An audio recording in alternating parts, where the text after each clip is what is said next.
గత కొన్నేళ్లుగా థియేటర్స్ లో ఒక కొత్త ట్రెండ్ మొదలైన సంగతి తెలిసిందే. గతంలో సూపర్ హిట్స్ అయిన సినిమాలను రిలీజ్ చేయడంతో రచ్చ చేస్తున్నారు అభిమానులు. మురారి, జల్సా, ఖుషి, దూకుడు, మగధీర, జగదేక వీరుడు, అతిలోక సుందరి లాంటి సినిమాలు మళ్లీ స్క్రీన్స్ మీదకు వచ్చి యూత్ ని, ఫ్యాన్స్ ని ఉత్సాహపరిచాయి. హౌస్ఫుల్ బోట్స్ కనిపించాయి. ఈ ఫ్యాన్ బేస్ ని గమనించిన మేకర్స్ ఇప్పుడు మరో లెవెల్ కి వెళ్తున్నారు. ఇప్పటి వరకు ఒక్క సినిమా మాత్రమే రిలీజ్ అయ్యేది. ఇప్పుడు మాత్రం బాహుబలి 2 పార్ట్స్ కలిపి బ్రేక్ లేకుండా చూపించబోతున్నారు జక్కన్న.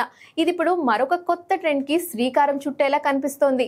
బాహుబలితో పాన్ ఇండియా సినిమాలకు పునాది వేసిన జక్కన్న ఇప్పుడు మళ్ళీ ఆయనే రిలీజ్ కు కొత్త నిర్వచనం ఇస్తున్నాడు.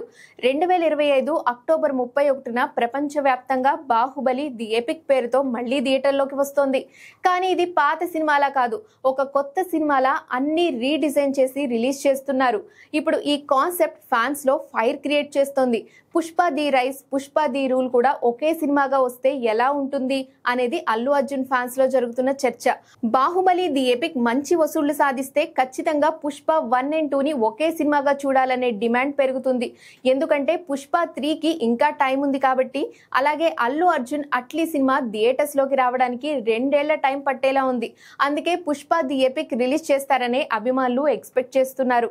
మరోవైపు పొన్నియిన్ సెల్వన్ ను 1 and 2 పార్ట్స్ కలిపి ఒకే సినిమాగా లేటెస్ట్ ఫార్మాట్ లో చూపిస్తే అది కూడా మంచి కలెక్షన్ సాధించే అవకాశం ఉందని కోలీవుడ్ వర్గాల టాక్. మణిరత్నం కూడా ఆ దిశగా ఆలోచిస్తున్నాడట. ఈ ఫార్మాట్ హిట్ అయితే ఈ లిస్ట్ లో KGF సిరీస్ కూడా వచ్చే అవకాశం లేకపోలేదు.